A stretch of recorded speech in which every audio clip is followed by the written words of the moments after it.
ഞാൻ ഇഡലിയോ ദോശയോ ബ്രേക്ക്ഫാസ്റ്റിന് ഉണ്ടാക്കുമ്പോൾ അതിൻ്റെ കൂടെ സാമ്പാറോ വിവിധതരം ചമ്മന്തികളോ കടലക്കറിയോ ഒക്കെയാണ് ഞാൻ ഉണ്ടാക്കുക പതിവ്. ഇതെല്ലാം മാറി മാറി ഉണ്ടാക്കി മടുക്കുമ്പോൾ ഞാൻ തയ്യാറാക്കുന്ന ഒരു സിമ്പിൾ മുളക് കറിയാണ് ഇലിമ്പുള്ളി കൊണ്ട്. ഇലിമ്പുള്ളി ഇപ്പോൾ സീസണാണല്ലോ. ഇലിമ്പുള്ളി നന്നായിട്ട് കഴുകി വൃത്തിയാക്കി ഇതുപോലെ ചെറുതായിട്ട് അരിഞ്ഞെടുക്കുക. 2 പച്ചമുളകോട് വട്ടത്തിൽ അരിഞ്ഞെടുക്കുക. അപ്പോൾ ഇതുപോലെയുള്ള സിമ്പിൾ റെസിപ്പികൾ താല്പര്യമുള്ളവർ ചാനൽ സബ്സ്ക്രൈബ് ചെയ്ത് ഫോളോ ചെയ്തോളൂ കേട്ടോ.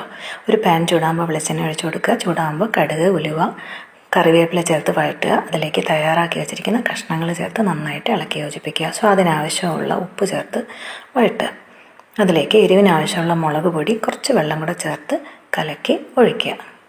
അതിലേക്ക് 1 സ്പൂണ് കാശ്മീരി ചില്ലി പൗഡർ കൂടെ ഞാൻ ചേർത്ത് കൊടുക്കുന്നുണ്ട്, കറിക്ക് നല്ലൊരു നിറം കിട്ടാനാണ്.